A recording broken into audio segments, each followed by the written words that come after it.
شروع اللہ کا نام لے کر جو بڑا مہربان نہایت رحم والا ہے۔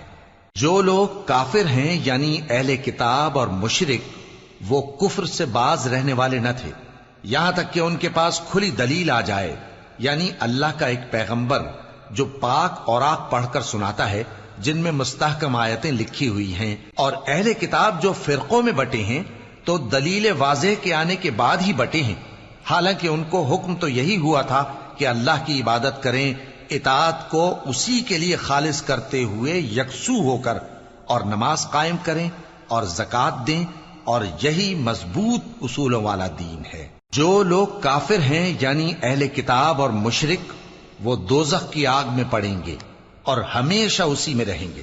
یہ لوگ سب مخلوق سے زیادہ برے ہیں۔